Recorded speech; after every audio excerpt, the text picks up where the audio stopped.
Welcome guys. So in the last video we discussed about contract law and we had completed it. So in today's video I will be starting off with law of torts, okay? And this is the second chapter only, which is still continuing, and in second chapter there were various topics of law in which we have completed two, the Transfer of Property Act and contract we have done. Now we come on to torts, okay? So tort, if this term you consider, tort means twisted, okay? It's a Latin word and it means twisted. So let me read the introduction part and then wherever necessary I will give you the explanations required. Functional definition means what is the definition of tort as a term and tort as in law. Tort essentially means a wrong and originates from Latin word tortum, which means twisted or crooked. As I told you, it's a Latin word and that Latin word means crooked or twisted, and in law it means something wrong. In law, it is defined as a civil wrong or a wrongful act of one, either intentional or accidental, that results in injury or harm to another, who in turn has recourse to civil remedies for damages or a court order or injunction. So what does this mean?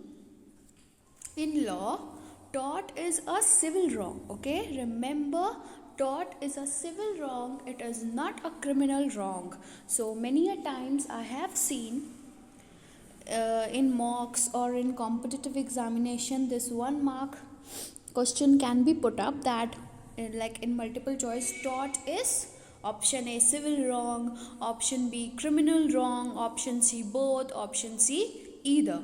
So remember this thing, tort is a civil wrong and it is a wrongful act. In simple terms we can say it is a wrongful act which is performed either intentionally or unintentionally, which results in injury or damage or harm to a person, and that person can of course demand for the civil remedies or compensation in a court of law. The definitional features of tort are that it is a civil wrong as distinguished from criminal wrong. Both procedures and remedies are different in civil and criminal laws. Okay, so remember this thing, if we are differentiating law into two, civil and criminal, then the procedures, punishments, remedies, that is compensation, punishment, that all will also be different. So tort is very different from criminal wrong since it is a civil wrong. In a criminal case, state initiates legal proceedings in a criminal court on behalf of a victim and is punished when found guilty by the court. So what happens, I think it's a very common situation, you may have observed it in your daily lives as well, that whenever there is a criminal case as in a murder or a rape sort of things, these are criminal cases, robbery, dacoity, all these are crimes, okay, which are mentioned in IPC, Indian Penal Code.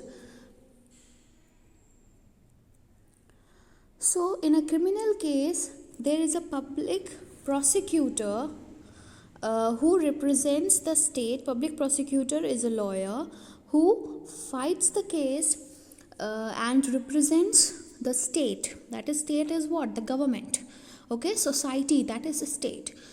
So the government files the case in the court on behalf of the victim, okay? And if the person against whom the case was filed, if he or she is found guilty, then he will be punished as per the discretion of the court, and such criminal cases are dealt with in criminal courts. Civil cases are dealt with in civil courts, okay? So remember, at the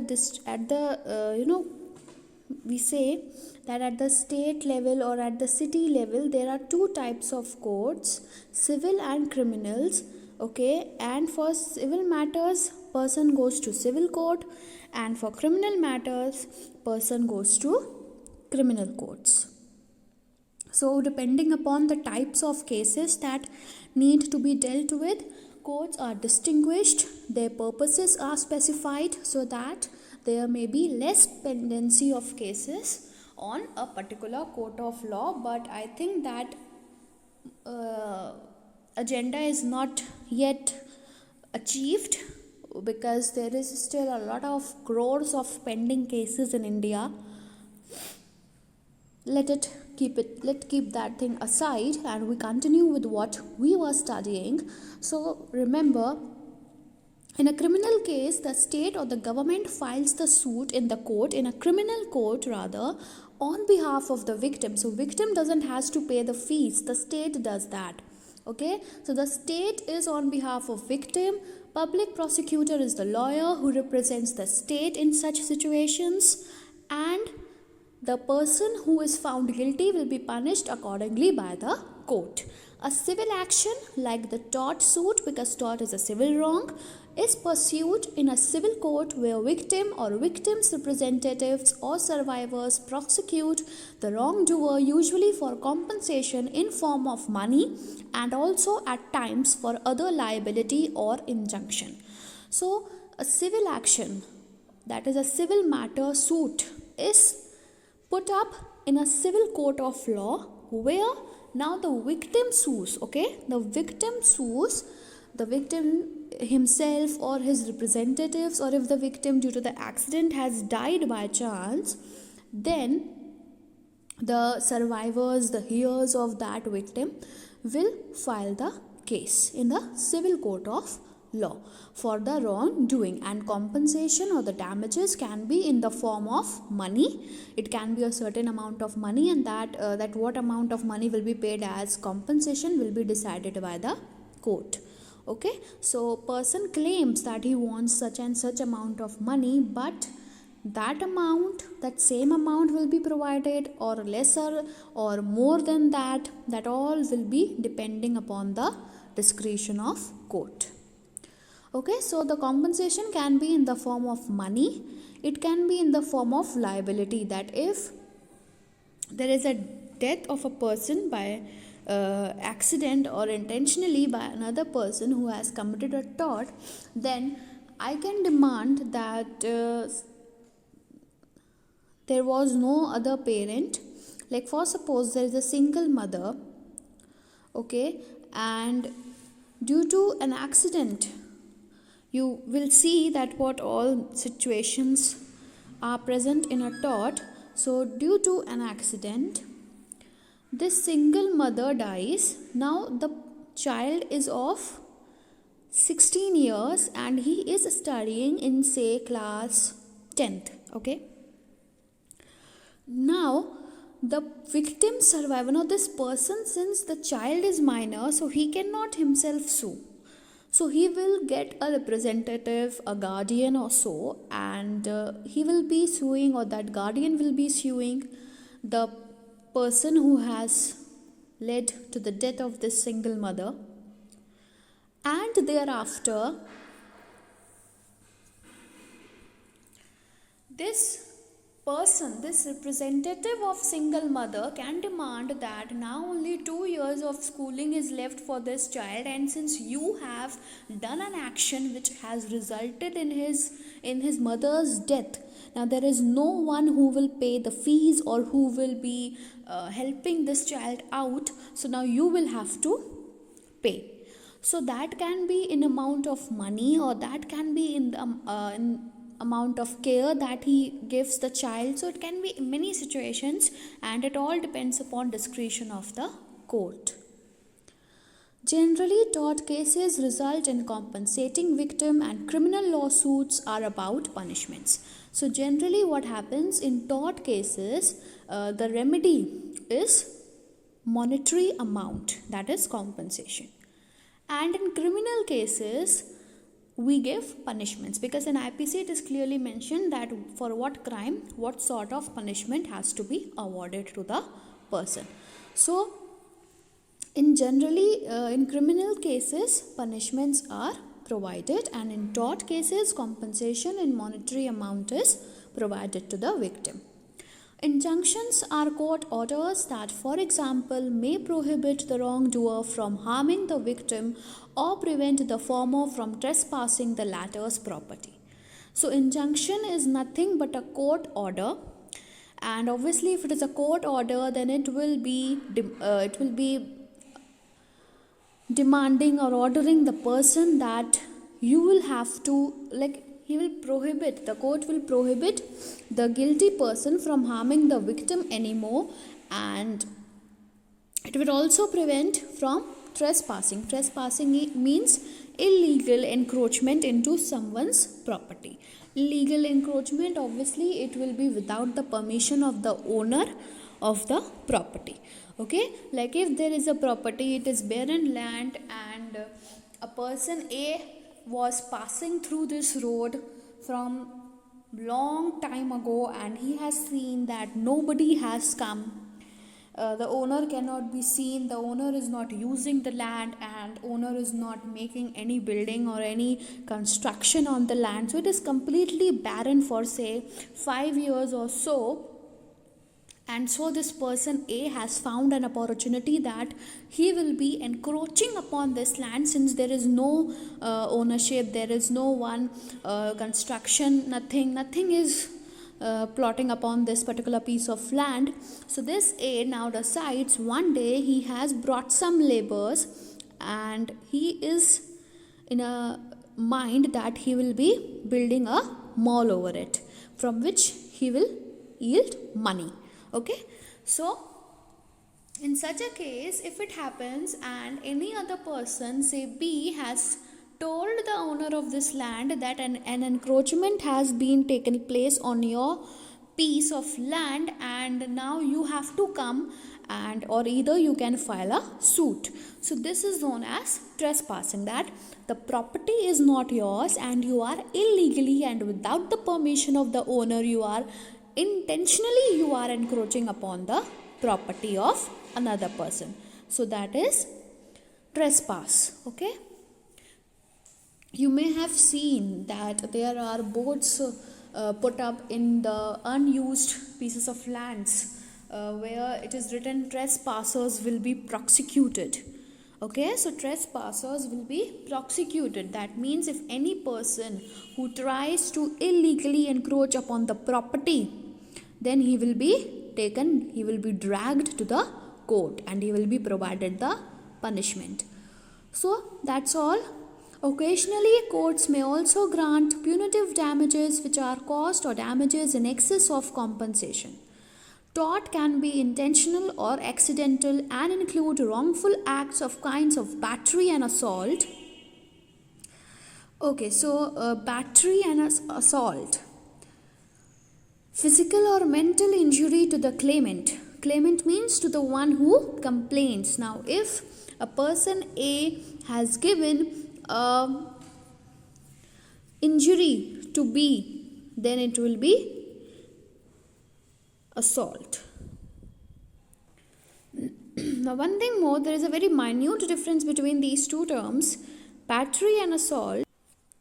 Okay, so battery is if a person A and B, A is giving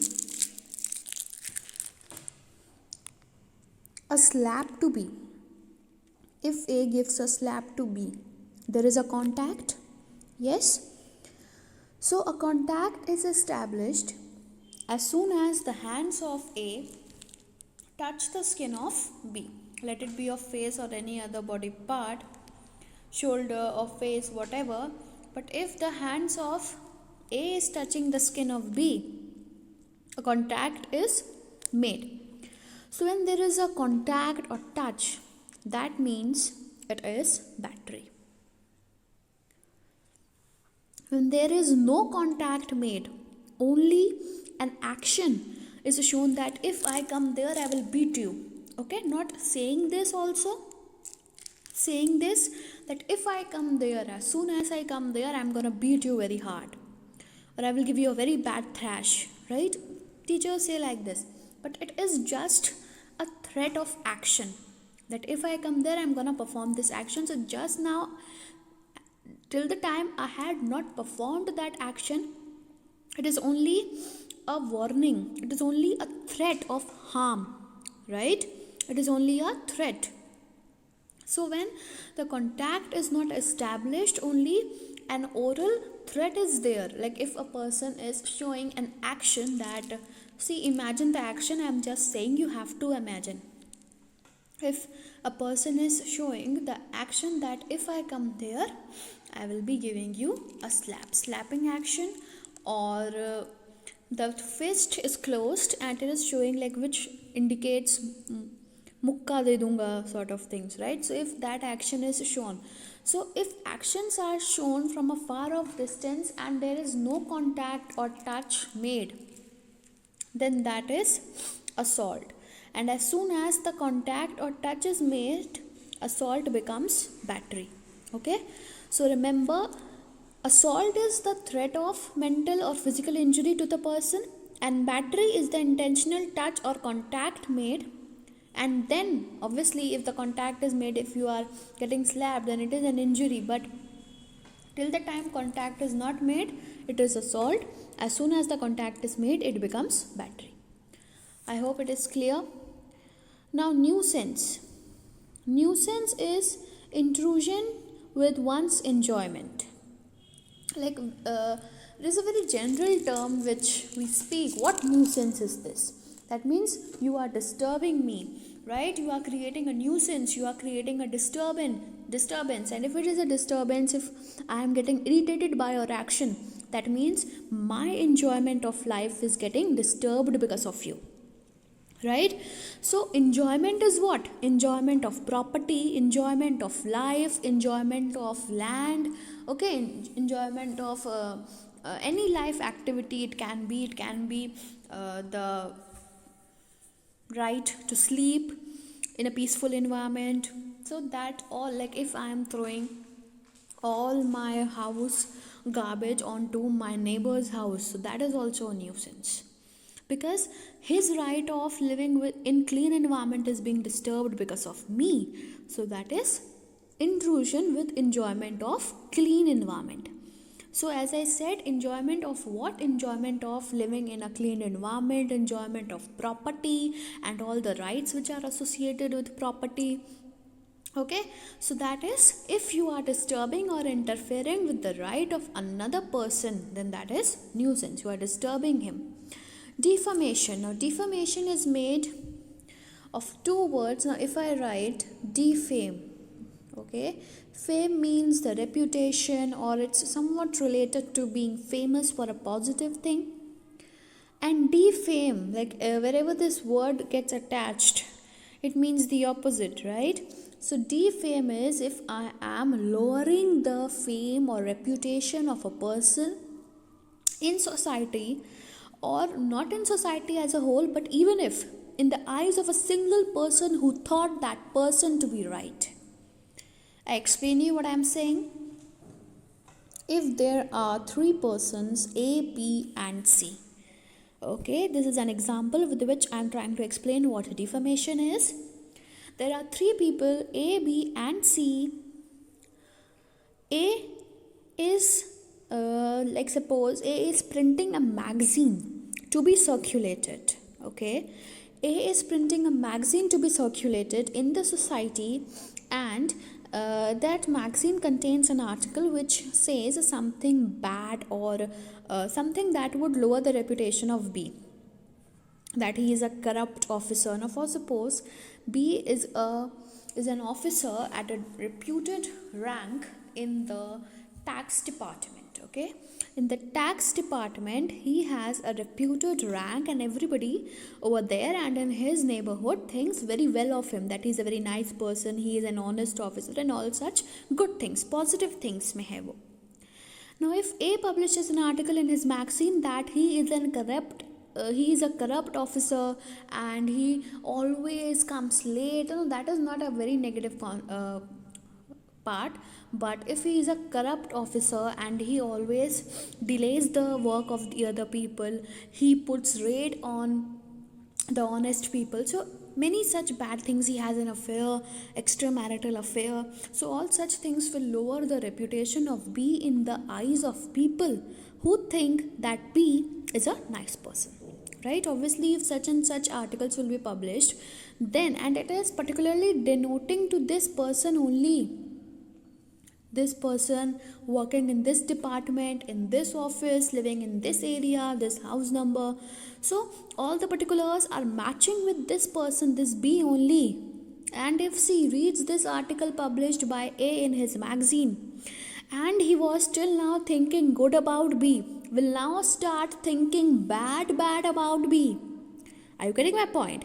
Then the reputation of B in the eyes of person who was thinking good about him or positive about him, and that another person will start thinking, will now on start thinking bad things about B as it was mentioned in the magazine.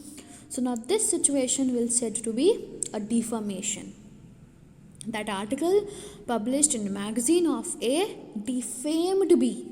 Okay, it had led to lowering of reputation of B in the society or in the eyes of people who were thinking good or right about B. So defamation is claimant's reputation injured, property damage, trespass, negligence. Negligence is careless behavior. I was driving, like a person who is drunk and he is driving very rashly, he has caused an accident. So everywhere it is mentioned, and very well people know that you don't have to drink and drive. You don't have to talk on mobile phones when you are driving, right? So that will be known as a rash and negligent driving. And others, some of these are discussed in paras below. These wrongs may also have aspects and overlaps with other areas of law like contract and criminal laws, examples of which may be found in chapters on criminal law and contract law elsewhere. Here we are concerned only with some of basic features of tort law in relation to these wrongs. So it happens in a court that whenever the police makes the charge sheet, so in that various sections, if there is a wrong committed which comes at par with another laws in force at that particular time when the crime was committed, so those laws will also be taken into that charge sheet. ऐसा नहीं है कि ये tort में आ रहा है तो हम इसको क्रिमिनल के साथ एसोसिएट नहीं कर सकते. अगर उसमें कुछ रिलेशन ऐसा बन सकता है कि वो क्रिमिनल लॉ से और कॉन्ट्रैक्ट लॉ से भी कुछ ओवरलैपिंग या कुछ कनेक्शन इस्टेब्लिश हो जाए, तो वेल एंड गुड, वहाँ से वो रिलेशन इस्टेब्लिश करके उस चार्ज शीट में उन सेक्शंस को भी लाया जा सकता है. ठीक है. और जहाँ क्रिमिनल लॉ ओवरलैप कर गया वहाँ तो फिर पनिशमेंट भी होगी, और अगर कॉम्पनसेशन बोला तो कॉम्पनसेशन भी होगी. ठीक है. Also, as is case with CBSE legal studies course, generally law is a complex field of study, but our aim, okay, let's just leave it. Now, sources of tort law, common law versus statute law, that I will be taking in the next video. Thank you.